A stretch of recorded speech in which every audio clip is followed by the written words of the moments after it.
Hello, everybody. I'm glad to see you again today. So we are going to be discussing a painting that I already presented to the adults, but you guys are in the younger group, and so it should be new to you. I'm going to be talking about the concept of beauty and how Isaiah actually helped me a ton just to figure out the meaning of beauty, I guess you could say, or just like the importance of beauty in my life. So just a quick story. I grew up when I was really young. Loving horses, and this is a little bit of a tangent, but it'll circle back to beauty in a second.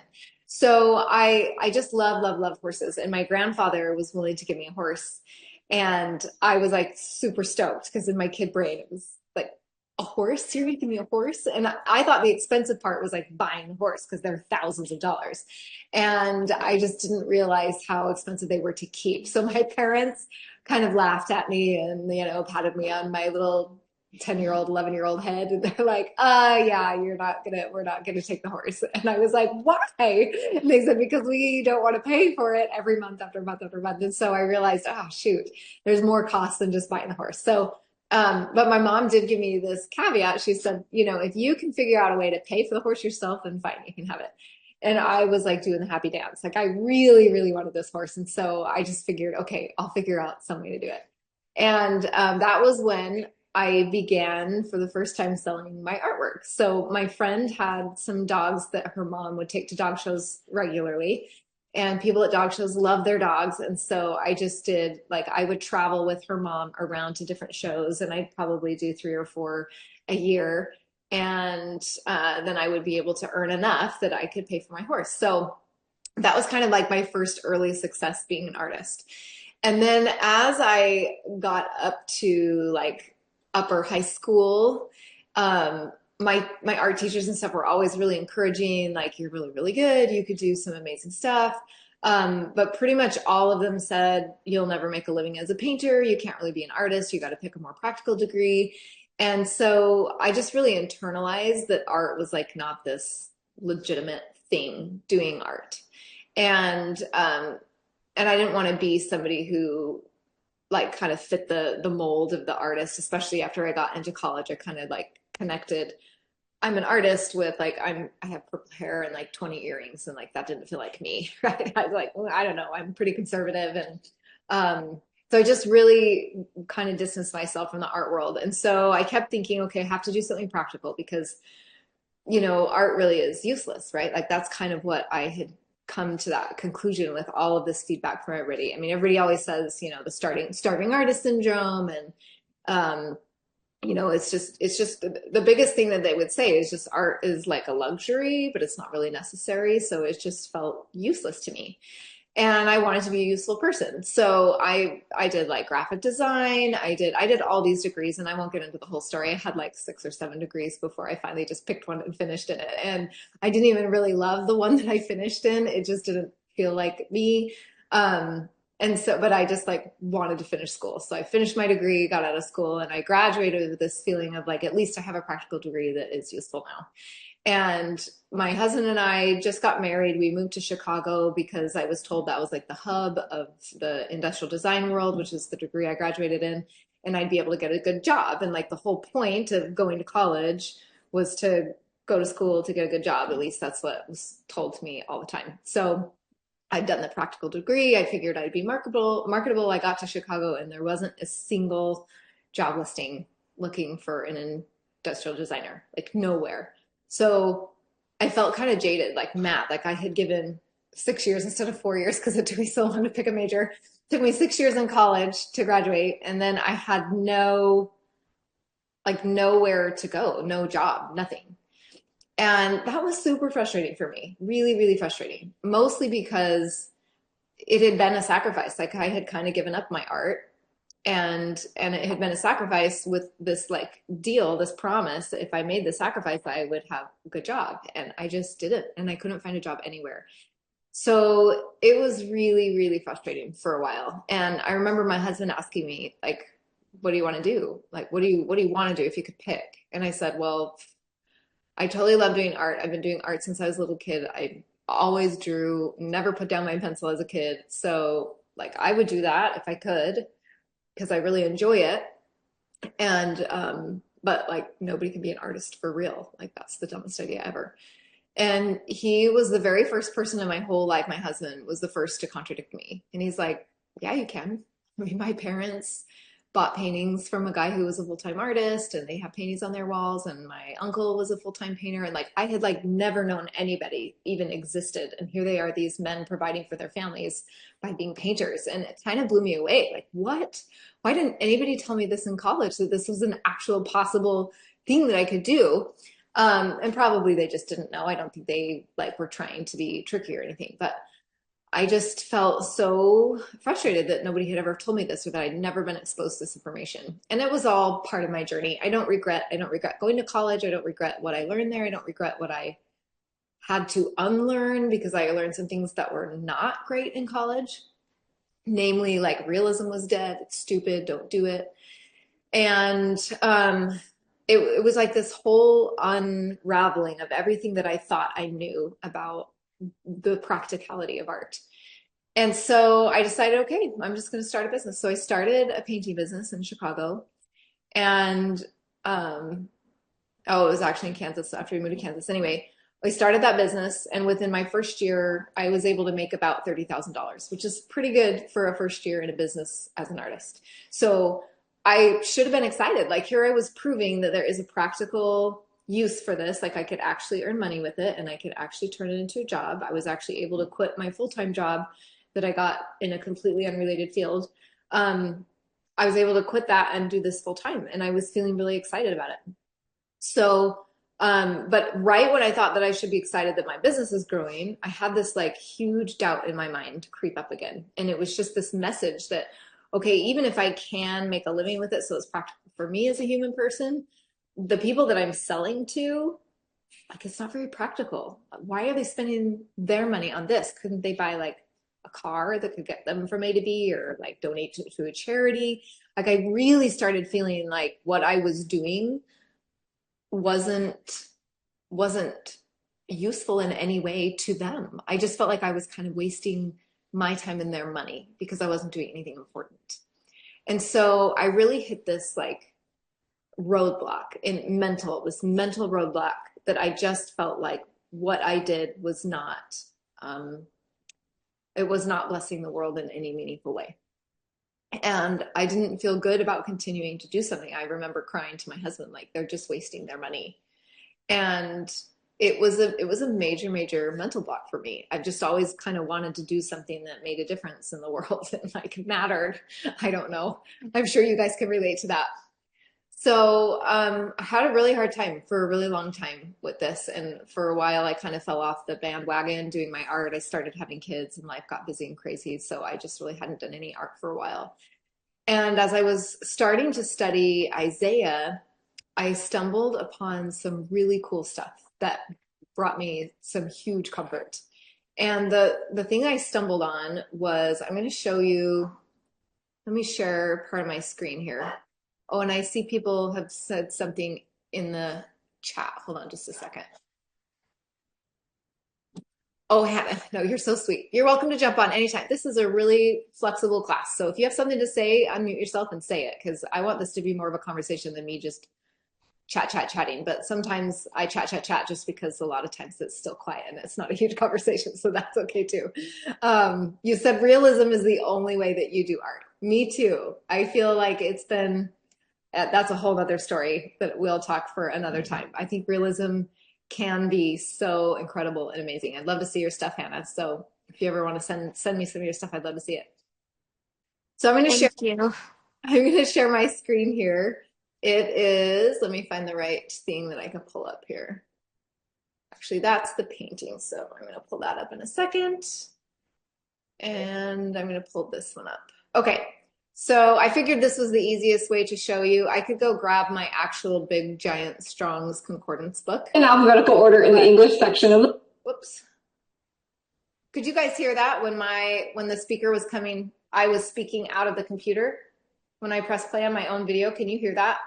Give me a thumbs up. Okay, you can. Okay. So I'm going to run through this little video with you guys so that you can see how I found this, because this became really critical to me. I started learning about the idea of beauty in general and why beauty might actually be important and matter. So Let me share my screen.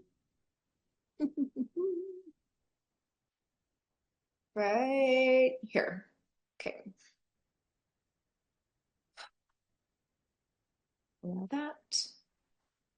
Hopefully you guys can see that. Can you see that okay? Okay.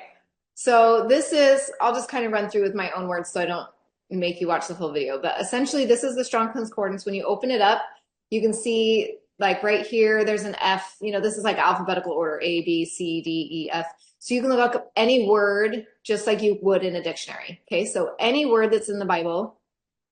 And Emma, you might remember this because you were here in the earlier classes, but I haven't talked about this for a little while. Camilla, are you familiar with this at all? Did I run through this with some of the later joiners? Okay, so let me start from the beginning. So the Strong's Concordance, basically this Strong's guy, what he did is he went through the entire Bible and he basically pulled out every word in it. This was the King James English version of the Bible, and that's important because it doesn't work for the other Bibles. But he went through the King James English version of the Bible and he pulled out every single English word that existed in the Bible, every single one of them. And then he compared it to what was called the Masoretic text, which is essentially, it was the oldest known copy of the Bible, the most accurate too of the time. So now we have the Dead Sea Scrolls, which is actually older than the Masoretic text. And so it's interesting to compare the two. But the Masoretic text itself at the time was the oldest and most trustworthy source of the Bible. So it was kind of like the book from which they took the English canon of scripture that we use today.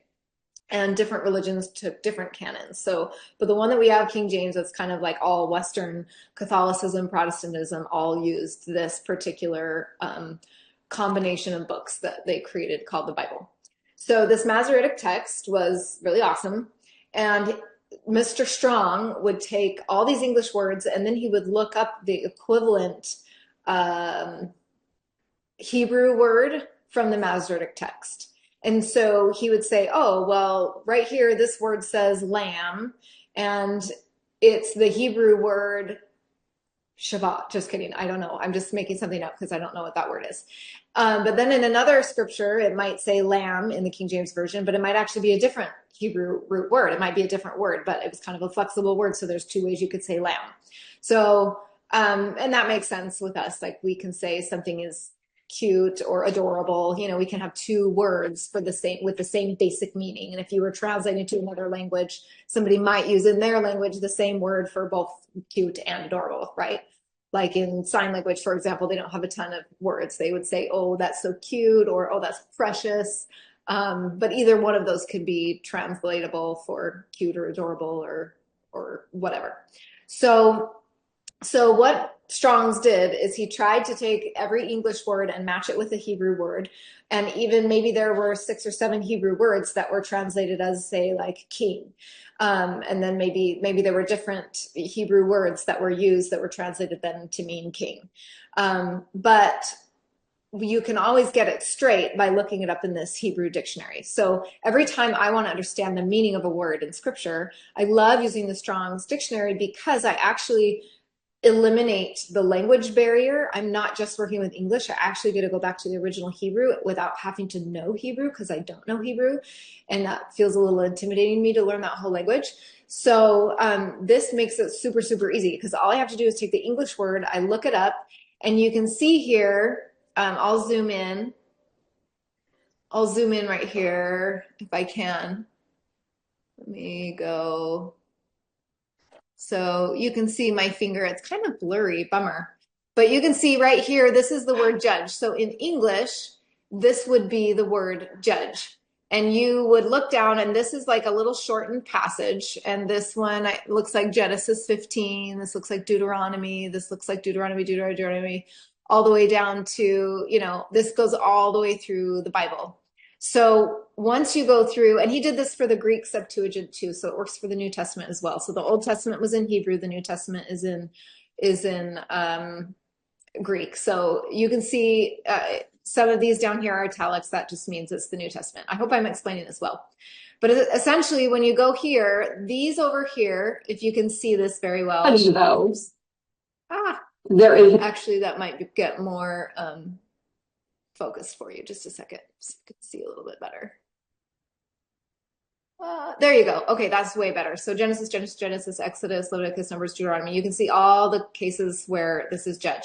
But these numbers over here are the numbers that Strong assigned to the Hebrew root word, which was behind the English word. Makes sense? So this 177 and this 8199, you can see how 8199 and 3198, 8199 is the most common, right? 8199, 8199. Then they have a few of these, 1777, 1777, 1777, 1777. This one's like 438 down here. So I just counted them, 1, 2, 3, and you can see, I think there's something like 6 for the word judge. So there's 6 different Hebrew root words. So then I go to the back of the Bible, or the back of the Strong's Concordance. Oh, here it turns red. Those red means Jesus is speaking.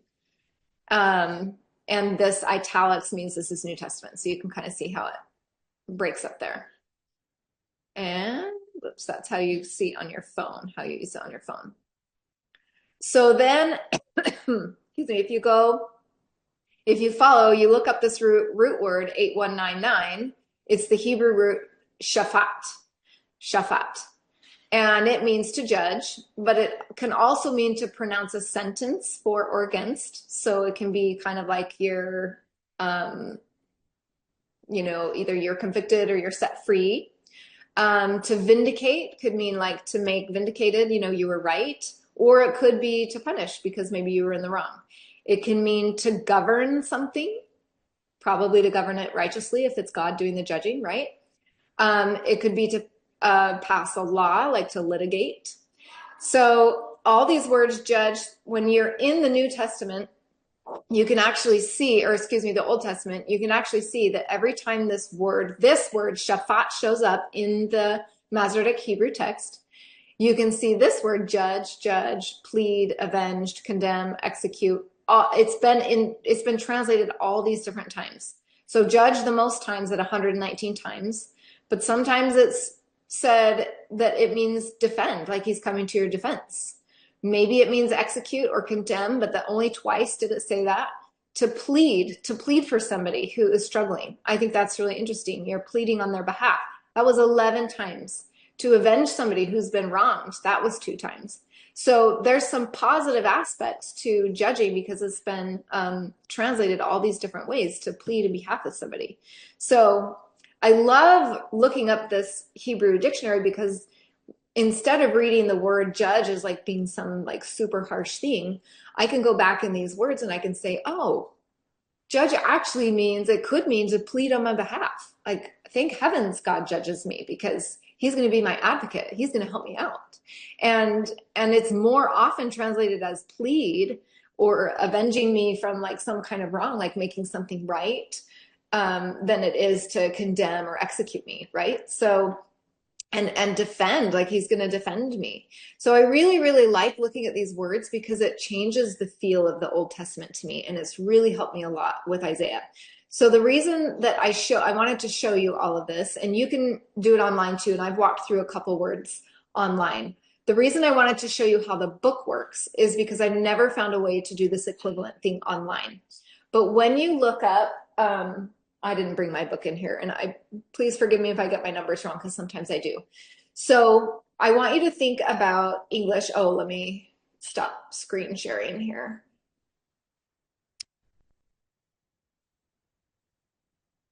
So I want you to think about me, this young kid, trying to figure out like if beauty even matters, if being an artist even matters. And I'm looking through Isaiah and I noticed the scripture about how the Lord tells people to put on beautiful garments and have a glorious, maybe I should look up the scripture so I don't botch it. I don't have it memorized. Uh-huh.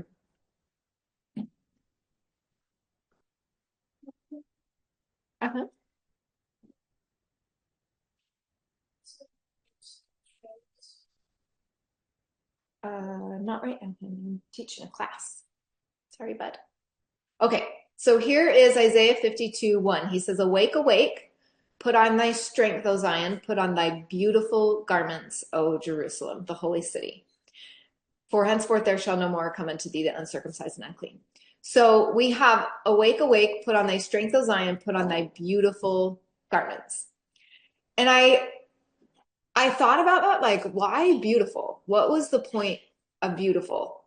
And I opened up, maybe I can share my screen here. Again, I haven't figured out a way to do this on, let me see if I actually have something to show you before I share my screen. So if I look up the word beauty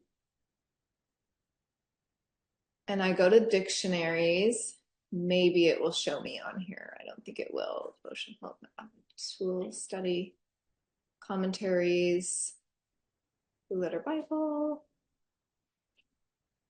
See, this is where, and I thought my little video would show you, but it was doing judge and not beauty. So I'm sorry for that mistake. I would have been more prepared. Encyclopedias and dictionaries. It's just not going to show me online. So what I'm going to do, I'm going to go get my Blue Letter Bible and I'm going to show you what I saw when I looked up the word beauty because it was super fascinating to me to see the number of words. So I'll be right back.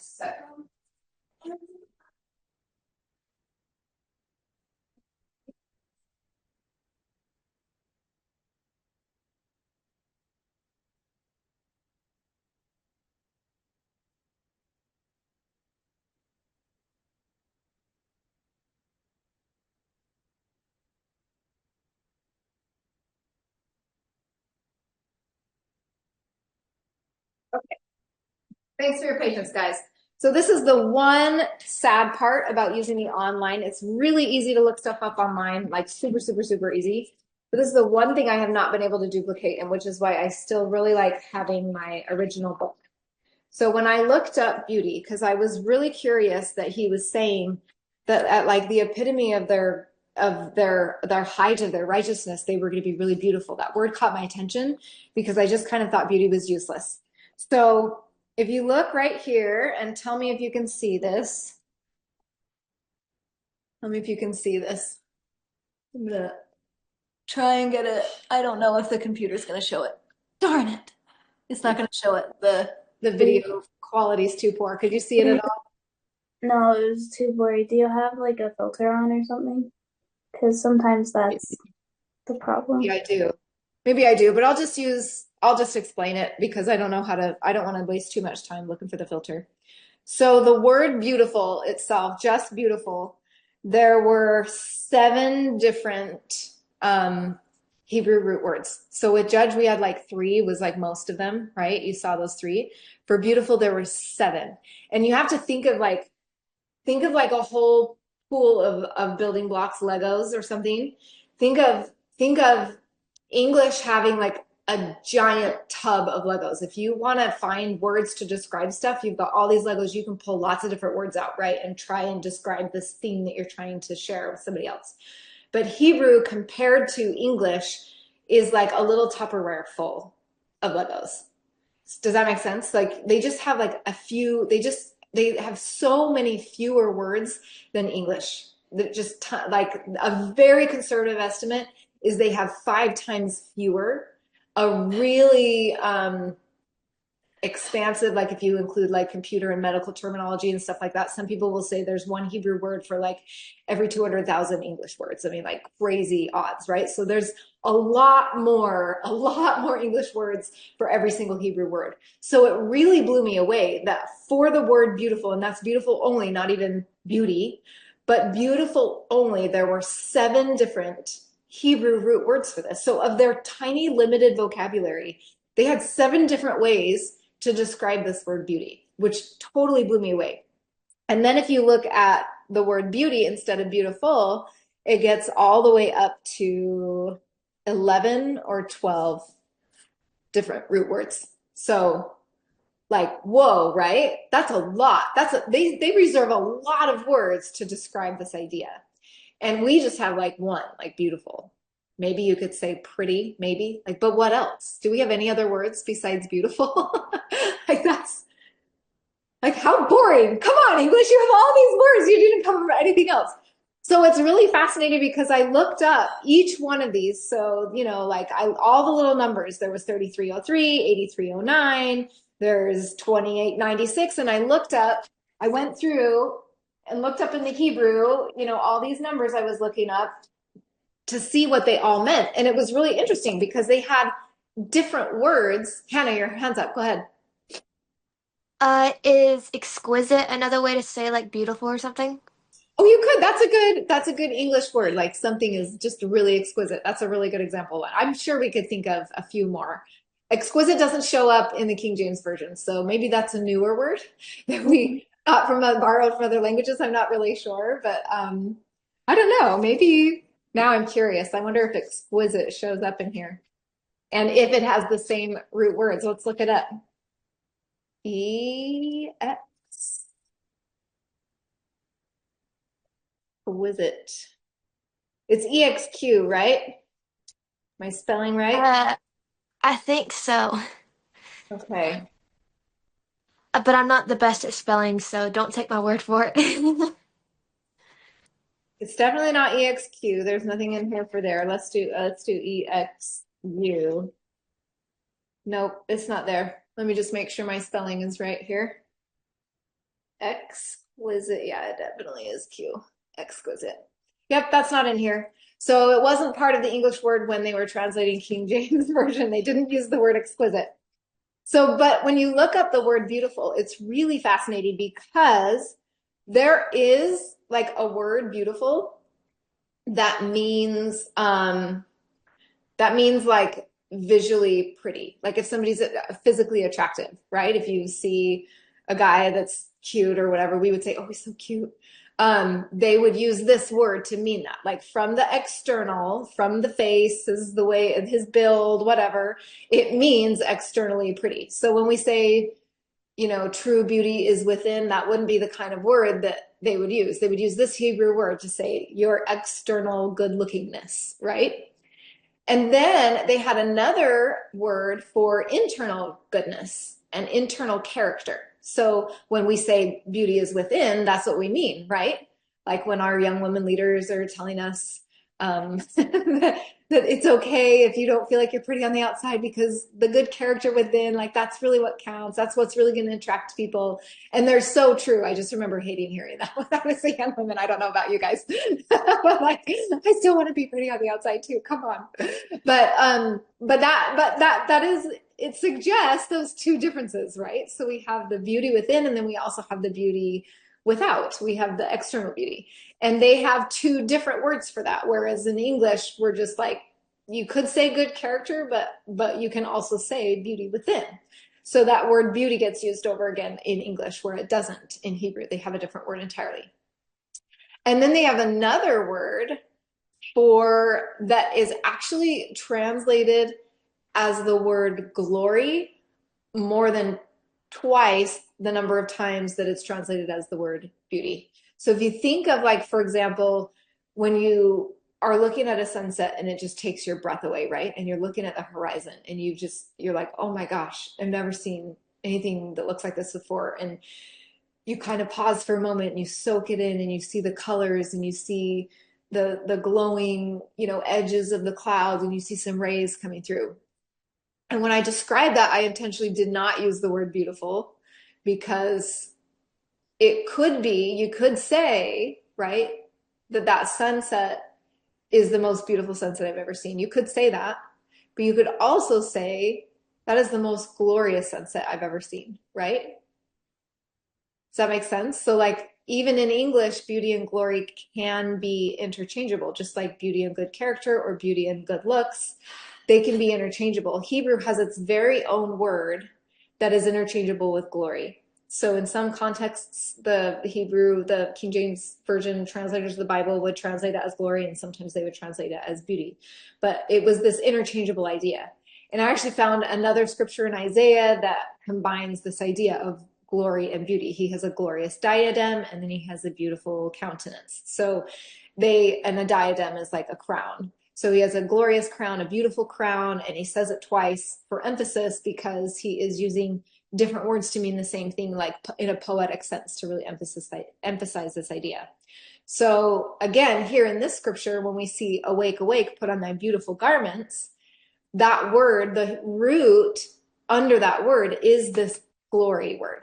It is the Isaiah's usage of the Hebrew root word that means glory more often than it means beautiful. So Hannah, you raised your hand. Go ahead.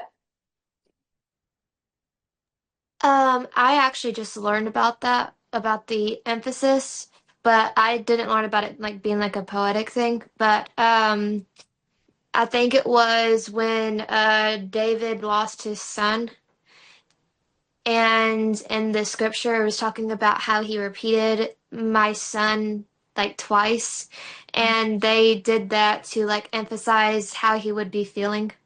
Like his grief. Yeah, yeah. And that's a poetic theme when you, I don't know how to turn your little hand off. Do you have to turn it off for me? You got it. Oh, I can turn it off. Okay, thank you. You're welcome. But yeah, the poetry was used to emphasize an idea, to emphasize either his grief or to emphasize how amazing. And I think the feeling, like you're pointing out, that it emphasizes the feeling. So in that case with David, my son, like that was emphasizing the grief that he was feeling. I think Isaiah used it the same way because he's saying this like beautiful, glorious diadem and this beautiful crown. He's saying it twice, like it's really overwhelming for people who can see this glorious image of Christ with this crown. So we really do get we do get an emotional component when they add that emphasis by saying something twice. So I just found it really, really fascinating that there was this idea between beauty and glory because all of a sudden beauty seemed less useless to me. It seemed like, wow, there's a purpose in actually trying to share the glory of God with others through artwork. And that kind of like rekindled my inspiration, if you will, to want to be an artist. So, and that really started the whole ball rolling again before I started picking up like my paints and trying again. So Isaiah really did play a huge role in just helping me value my own talents because I understood that it mattered to him, that it wasn't just about putting something on our wall that's kind of cutesy that we thought looked good from the outside. It was about having things on our wall that had some depth and some meaning that brought us closer to God, that reminded us about God and his glory every time we drew, every time we looked at that picture on our wall. So it actually like it influenced the way I decorate my home because I don't put anything on my wall unless it brings me that sense of glory. Like it just, if it doesn't remind me of God, if it doesn't draw me closer to him or some principle that reminds me to behave in a higher, better way, a moral way, like if it's not inspiring to me, I just don't put it on my wall, which means that I actually have a hard time finding things to fill my wall. So I have a lot of blank walls. That one's kind of blank. This one, these are just paintings that I've done up on there. So those have to go to different homes. Um, that's mostly blank unless I have my own artwork up there. So I have my paintings throughout the house. I have other friends of mine who did original paintings. I have theirs around my house because I can feel a difference. I have very few prints, only a couple, and of the two prints I have, three prints. I have three prints in my home. Two of them were artists that I knew really, really well. And I love their work and I couldn't afford an original from them.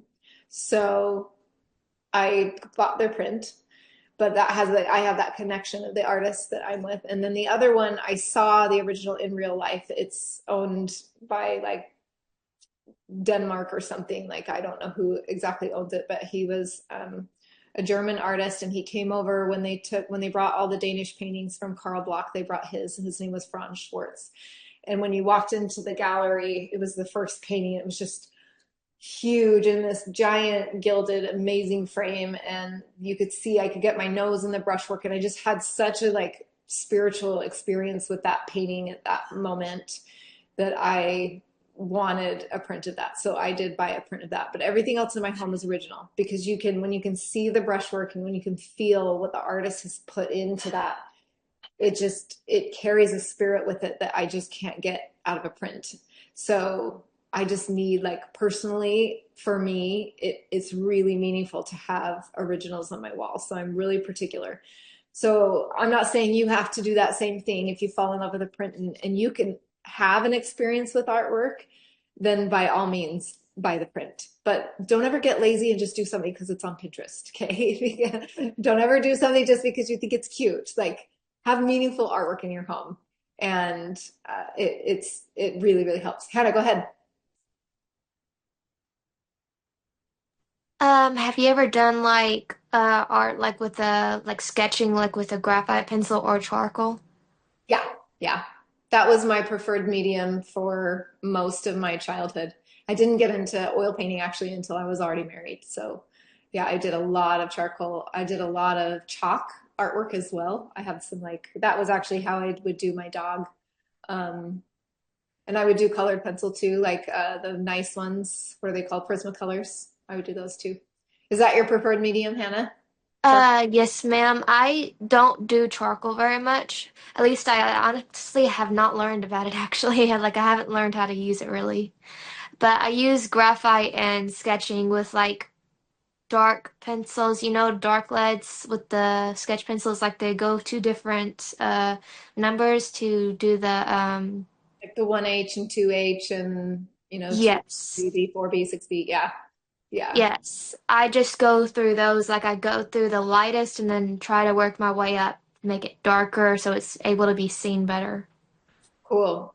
Yeah, it's good to start light too, especially on your construction lines.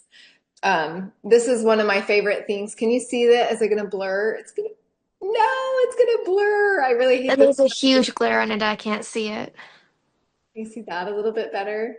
Oh, it's not, Is it a hand? it is a hand. I'm gonna have to like take a picture and put it on there.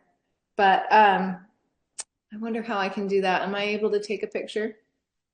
Let me pull my phone up here. I'm showing you this not because I did it, but because I love it. My teacher, my mentor, William Whitaker,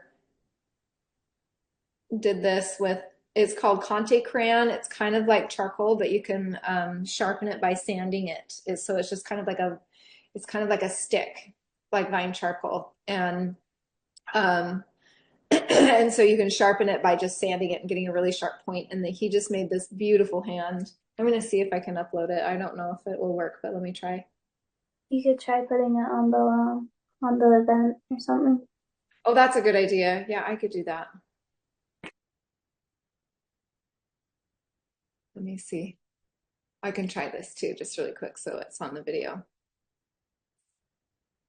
Here we go. Share. I should have done this with the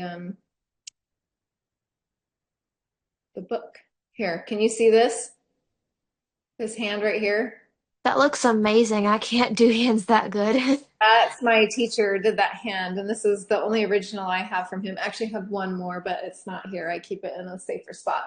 That he did a little oil sketch of Christ. It's so beautiful. But this is kind of like when I think about charcoal, I think of this hand because he just made it look so artistically beautiful. He just did such an amazing job. And it reminds me of the glory of God, just looking at that. Not only the glory of everything that he taught me as my mentor, but making just emphasizing this anatomy in such a way and leaving out details that were unnecessary for the movement. Like he just shows this movement and it just, I don't know, it draws me and I love, love, love that hand. It helps me feel connected to God for sure. Um, and actually, Plato talked a lot about that too, about he called it this like stair step model of beauty, and that the bottom was outward beauty, and somewhere in the middle was inward character. And then at the top, the word he gave to it was beauty absolute. And he called it the contemplation of God. So he tied this idea between beauty and the glory of God together again. And for me, it just really solidified this feeling in my heart that yes, there's something really, really essential to the gift of beauty. So a lot of people, when they read that verse, awake, awake, put on thy strength, O Zion, put on thy beautiful garments, O Jerusalem, like I've heard that explained a lot of different ways. And if you look in a commentary, any number of the like 10 commentaries that I have about Isaiah, nobody talks about that word beauty because it's not the context, right? Like he's talking about the glory of the covenant people rising again in the last days and him building Zion again in the last days. So contextual wise, I want to give you permission when you're studying Isaiah to not just get stuck in like, what did Isaiah mean? Because I guarantee you, well, I guess I can't guarantee because Isaiah was an amazing prophet, but I'm guessing that, 700 BC, Isaiah was not thinking of little old me when he wrote that scripture. He was talking about Zion. That was his context.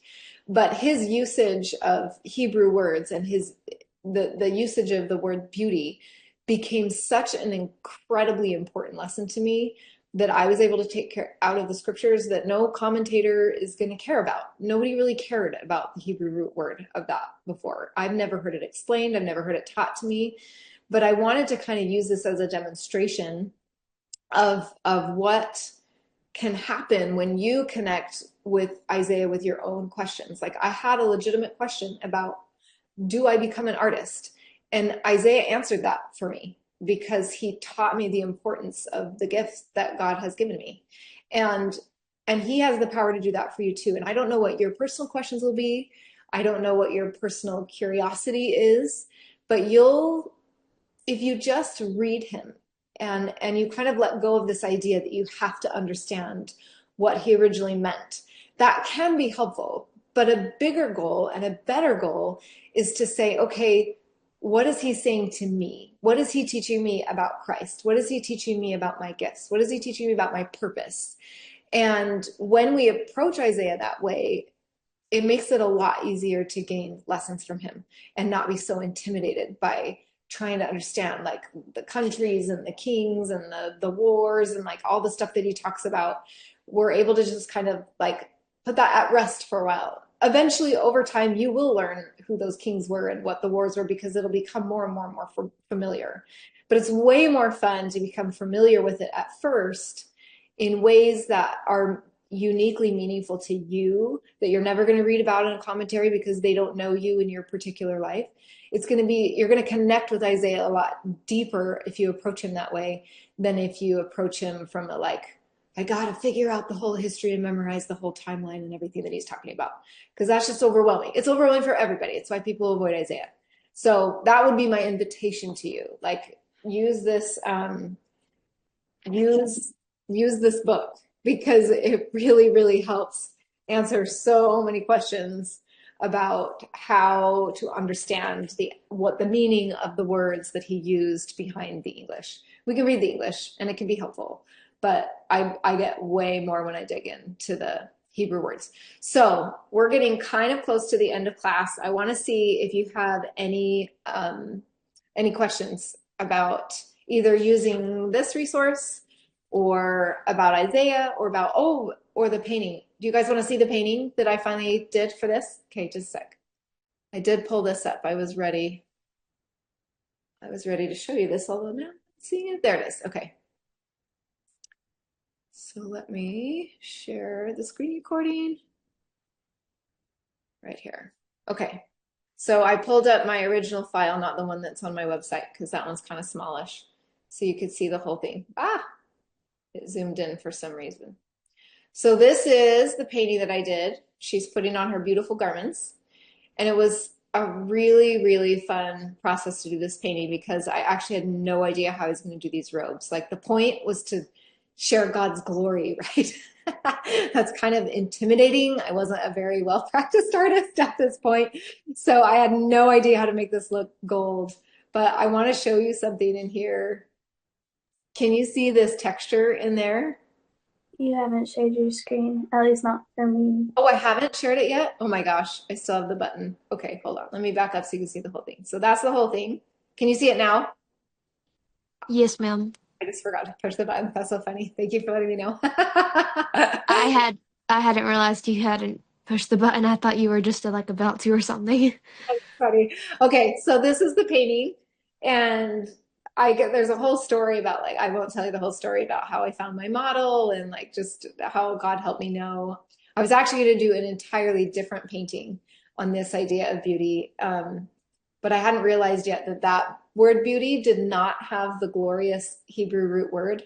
And the model that I chose was very externally, like somebody that you would assume was super beautiful.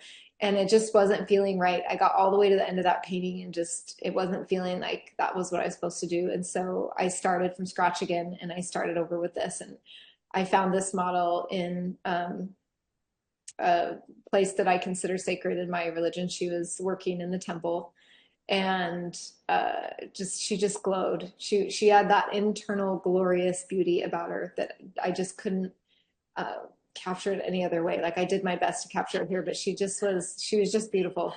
And I wanted to make her robes as glorious as I could and make them look gold. So I wanted to zoom in so you could see here. Can you guys see that there's like a bit of texture to that?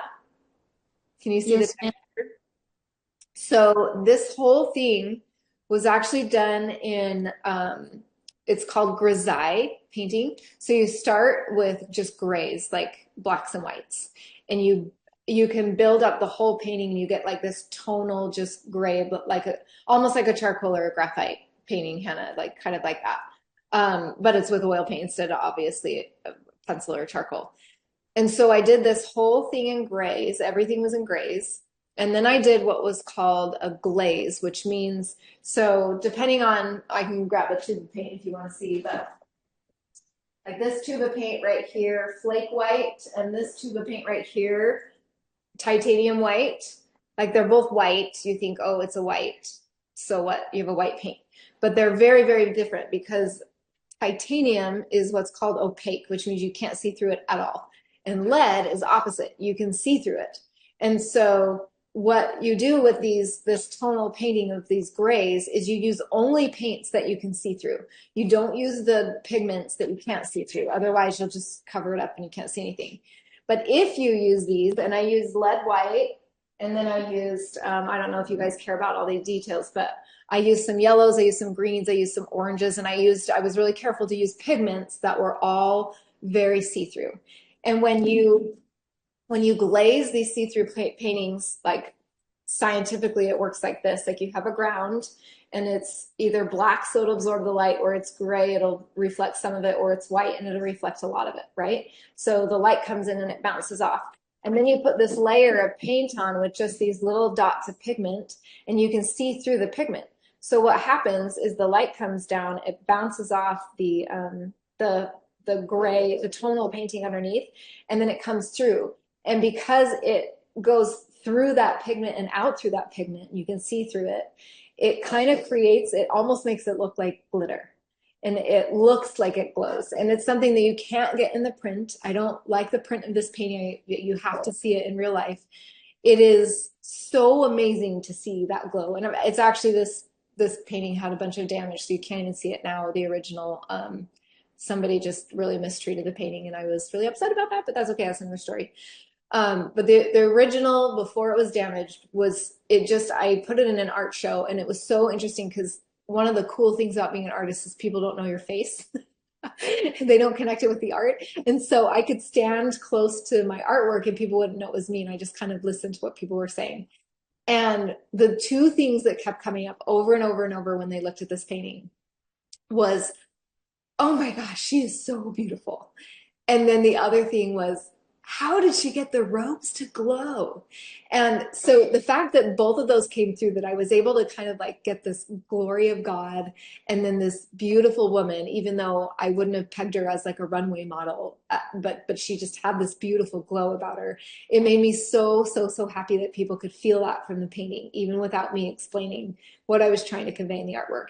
And I just felt like that was such a blessing from God because I didn't control this. In fact, my mentor, um, I showed him what I was doing with the grisaille, and he had never done grisaille before, and he knew what the technique was, but he didn't use it often in his work, and so he couldn't envision the end that what I was going for, and I'd never done it either, and he had always told me from the very beginning, like, Natalie, the most important thing that you do in your art is to follow the spirit, like you follow what God wants you to do with your art. So if I ever tell you to do something and the spirit tells you to do something differently, he said, listen to the spirit, don't listen to me, which I think is a really cool thing that he was just so humble, right? He didn't feel like, oh, I know everything about painting, let me teach you. He was like, hey, I only know what I know, and the Spirit knows how he wants to use you, and listen to him.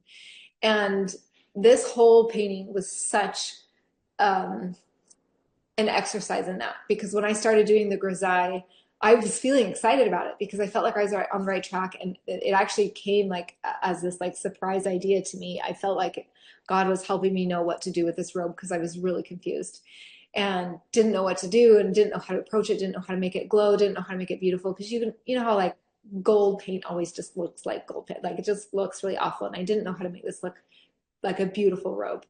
And so when the idea came to me to use this grisaille technique, I had never done it before. It was really intimidating, but I felt good about it. I felt excited about it. And I got all the grays in and I was super excited. And I took a photo of it when it was still in its gray phase. And my mentor goes, oh, if that doesn't work out, it's going to be really hard to sand off. And I was like, oh no. Like, I started to really doubt myself. I thought, no, but then I was like, no, he told me to follow the Spirit, and I really think God is helping me with this. So I stuck it out and I did it. And when I showed it to him again, when it was all done, he was like, oh, that's so amazing. So it was really cool just to feel like I had been able to kind of come full circle and feel this like God is really, really trying to help me teach about his beauty through my hands, even though they're inexperienced. So it was a really good memory. This painting was really fun for me. Anyway, so what do you guys have? Do you have any questions about either the painting or about how to use the Strong's concordance? It's called Blue Letter Bible Online. You guys have seen me show you around that a little bit online a fair amount of times, so I won't go over the online for you today, but do you have any other questions of just how it works or how these roots were defined or anything like that? You have any questions? I have one. So I was wondering if like you ever get like attached while making a painting, or is it ever hard to like sell them or give them away? Always hard to sell them. That's a good question, Emma. Yes, I get attached to all of them, and then I get really sad when I sell them, but they have to go on and bless other people. I can't keep them all. Do you do artwork yourself, Emma? And if so, do you get attached to it? I don't really do artwork that much, so Yeah, yeah. Not your jam. Probably other things you get attached to, right? Anybody else have any other questions? We have about 2 minutes left. Go ahead, Hannah.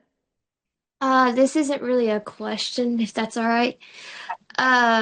But whenever I do art, I usually just do drawing. I don't really do any of the other mediums. But I usually just draw for fun and just like have fun and like experiment. You know what I mean? Yes, I do. It's so relaxing, right? It's so meditative.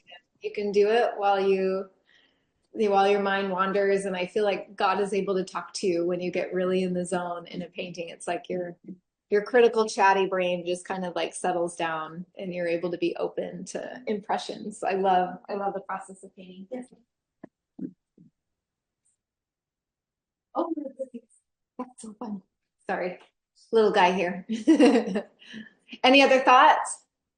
Camilla, you did a painting. Did you show everybody else? You edited a painting that your mom commissioned that was a copy of one she loved off the Bellam site, right?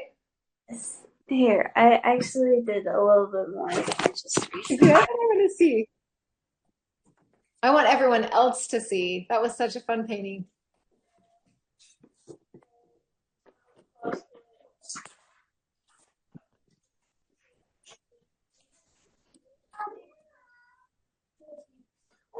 Oh, that looks really good. So awesome. I gotta get to where I can hear myself think. Every time I use acrylics, the colors just blend together and they like disappear. So They get muddy. That's called muddy colors. Yeah. I did not paint all of that. I just added some grass and made the sky a little bluer. Cool, though, that you could see what needed to be added and you would finish it off really, really nicely. being able to determine and see what needs to be adjusted in order to make it look even better and brighter is part of the skill of being an artist. So that's really fun to see how well you did, Camilla.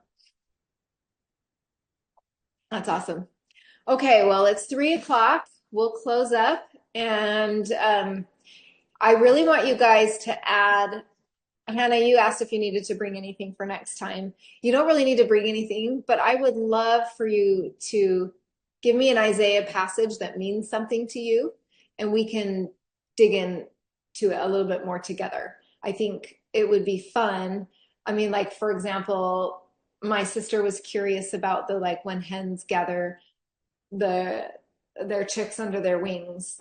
Christ says he would gather us like that if we would, but then we wouldn't come under his wings. That's part of the, but she just was like really curious about that. She'd never owned chickens, so she didn't know much about what chickens would do and what it meant when they gather them under their wings. And she found out some really cool stuff about that. So she dug in and found some really interesting stuff. We can talk about that next time if I haven't already told you that story. But I'd love for you guys to like pull a verse out that you're like, what does this mean? And so we can think about it and discuss it together. Okay, so next time I want you to either in the next one that I post, you can put a comment there, or the one that I've already posted from today, you can put a comment in there. Give me a verse of Isaiah that you want to dive into a little bit more deeply, and we can look up things together. We can think about symbolism together. We can pull in some other stories and see what we can learn from Isaiah and make it personal. Go ahead, Camilla. I was just gonna ask where you're putting the recordings. I have them on my YouTube channel, but I think they're also saved on Mighty Networks. So I think they're in the Bellam. But I don't think they stay forever in Bellam, which is why I save them and put them on my YouTube too. So they'll be there.